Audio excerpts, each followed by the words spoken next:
आज हम कैसे बनती है कविता भाग 2 के अंतर्गत कविता के उपकरण दूसरा उपकरण बिंब और छंद पढ़ेंगे।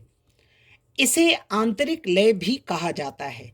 ये कविता के को इंद्रियों से पकड़ने में सहायक होते हैं। इंद्रियां अर्थात हमारी 5 इंद्रियां जो होती हैं नाक, कान, स्वाद, जीवा, वो दुनिया को जानने का एकमात्र सुलभ साधन इंद्रियां ही हैं। बाह्य संवेदनाएं मन के स्तर पर बिंब के रूप में बदल जाती हैं। कुछ विशेष शब्दों को सुनकर अनायास मन के भीतर कुछ चित्र कौंध जाते हैं। वे स्मृति चित्र ही शब्दों के सहारे कविता का बिंब निर्मित करते हैं। उदाहरण के लिए कविता की निम्नलिखित पंक्तियां देखें। तट पर बगुलों से वृद्धाएं विधवाएं जप ध्यान में मगन, मंथर धारा में बहता जिनका अदृश्य गति अंतर रोदन। बगुलों सी वृद्धाएं विधवाएं पढ़कर हमारी स्मृति में बगुलों का आकार, उसकी सफेदी और वृद्ध विधवाओं के घुटे सिर के कारण गर्दन का आकार तथा उनके सफेद वस्त्र एकाकार हो जाते हैं। तो जो चित्र जो कवि जो लिखते हैं काव्य पंक्तियों में, जिसमें हम अनजाने रूप में भी हमारे चित्र अंकित हो जाएगा, वो हो गया चित्र भाषा। छायावादी कवियों में विशिष्ट स्थान रखने वाले सुमित्रानंदन पंत ने कविता के लिए चित्र भाषा की आवश्यकता पर बल दिया है, क्योंकि चित्रों या बिंबों का प्रभाव अधिक पड़ता है। दृश्य बिंब अधिक बोधगम्य होते हैं क्योंकि देखी हुई चीज हमें अधिक प्रभावित करती है। कविता की रचना करते समय हमें शुरुआत में धीरे धीरे दृश्य और श्रव्य बिंबों की संभावना तलाश करनी चाहिए। ये बिंब सभी को आकृष्ट करते हैं। किसी विचारक ने कहा है कि कविता ऐसी चीज है जिसे 5 ज्ञानेंद्रियों रूपी 5 उंगलियों से पकड़ा जाता है। जिस कवि में जितनी बड़ी ऐन्द्रिक पकड़ होती है वह उतनी ही प्रभावशाली कविता की रचना करने में समर्थ हो पाता है। छंद। अब अगला उपकरण है छंद, कविता का अनिवार्य तत्व।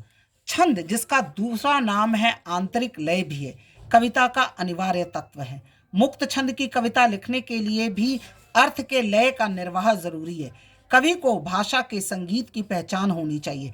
नागार्जुन की कविता बादल को घिरते देखा है में मात्रा के अनुसार कोई छंद न होकर भी संगीतात्मक लयात्मकता है। धूमिल की कविता मोचीराम में भी ऊपर से देखने पर छंद नहीं है, पर अर्थ का अपना भीतरी छंद मौजूद है।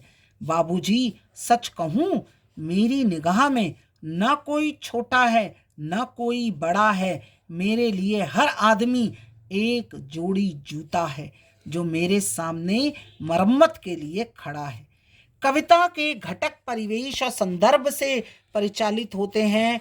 नागा अर्जुन की कविता अकाल और उसके बाद में गांव का परिवेश है, जिसमें अकाल है और उसके बाद आए परिवर्तन का संदर्भ है, जिसके आसपास कविता की भाषा, बिंब, छंद सब कुछ घूमते हैं। कई दिनों तक चूल्हा रोया, चक्की रही उदास, कई दिनों तक कानी कुतिया सोई उनके पास, कई दिनों तक लगी भीत पर छिपकलियों की गश्त, कई दिनों तक चूहों की हालत रही शिकस्त। दाने आए घर के अंदर कई दिनों के बाद, धुआं उठा आंगन के अंदर कई दिनों के बाद। तो इन काव्य पंक्तियों में आप देखते हैं कि अकाल के उपरांत जो परिवेश है, जो स्थिति है वातावरण की, नागार्जुन जी ने इन पंक्तियों में व्यक्त की है। इस कविता में कवि ने अकाल और उसके भीतर होने वाले बदलाव की संगीतिक व्यवस्था के अंतर्गत कुछ संकेतों द्वारा प्रकट करके अपनी बात को कह दी है। घर में दाने आना, आंगन से ऊपर उठता धुआं, घर वालों की आंखों में आई चमक इसका उदाहरण है। कवि ने गांव का परिवेश दिखाने के लिए चूल्हा, चक्की, दाने आदि तद्भव शब्दों का प्रयोग हुआ है। इनमें से किसी शब्द को बदलकर उसका पर्याय रख देने से कविता का अर्थ बदल जाता है। इसके अलावा कविता में एक साथ ठेठ गवई शब्दों के साथ शिकस्त, गश्त जैसे उर्दू शब्दों का प्रयोग इसे सहज परिवेश देता है। इसके विपरीत यही कवि जब बादल को घिरते देखा है नामक कविता में विराट प्रकृति और भव्य हिमालय का वर्णन करता है तो उसे कालिदास याद आते हैं और भाषा खुद ब खुद तत्संपदावली युक्त हो जाती है। तो इस तरह हम पाते हैं कि कविता में महत्वपूर्ण चित्र भाषा, चाहे वो दृश्य हो चाहे वो श्रव्य हो, इसका महत्वपूर्ण अंश है, वो अंग है कविता का। अब आ जाइए कविता के अन्य तत्व। परिवेश के साथ साथ कविता के सभी घटक भाव तत्व से परिचालित होते हैं। कविता की व्यक्तिक सोच, दृष्टि और दुनिया को देखने का नजरिया कविता का भाव संपदा बनती है।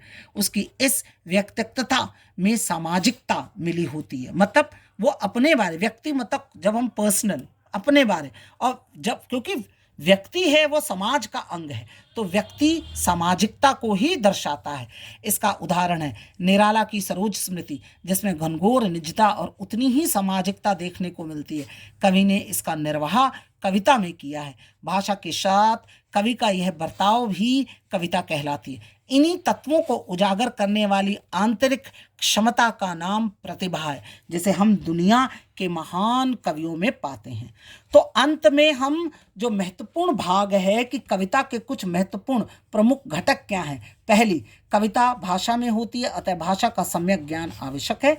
दूसरा, भाषा शब्दों से बनती है, शब्दों का एक विन्यास होता है जिसे भाषा कहते हैं। भाषा प्रचलित एवं सहज हो पर इसकी संरचना ऐसी हो कि वह पाठक को नहीं लगे। तीसरा, कवि को छंद के अनुशासन की जानकारी आवश्यक है, इसके बिना आंतरिक लय का निर्वाह संभव नहीं है। छंदोबद्ध कविता के लिए छंद की बुनियादी जानकारी आवश्यक है ही, मुक्त छंद कविता लिखने के लिए भी इसका ज्ञान जरूरी है। चौथा, कविता समय विशेष की उपज होती है। जैसा समय हो, जैसा देशकाल हो, उसके अनुसार कविता लिखना चाहिए। उसका स्वरूप समाज के साथ साथ बदलता रहता है, अतः किसी समय विशेष की प्रचलित प्रवृत्तियों को ठीक ठीक जानकारी भी कविता की दुनिया में प्रवेश के लिए आवश्यक है। पांचवा, कम से कम शब्दों में अपनी बात कहना और कभी कभी दो शब्दों या दो वाक्यों के बीच कुछ अनकही छोड़ देना कवि की ताकत बन जाती है। और सबसे अंतिम क्या है, कविता की रचना के लिए चीज़ों को देखने की नवीन दृष्टि या नए को पहचानने और प्रस्तुत करने की कला की को प्रतिभा कहते। इसके बिना काव्य लेखन संभव नहीं होता है। यह प्रतिभा प्रकृति प्रदत्त होती है जो हर व्यक्ति में किसी न किसी रूप में मौजूद होती है। तो इस तरह हमने ये जाना कि कविता के जो महत्वपूर्ण उपकरण हैं वो हैं छंद, चित्रिक भाषा, अलंकार, इन सबके समावेश से एक बेहतरीन कविता बनती है। धन्यवाद।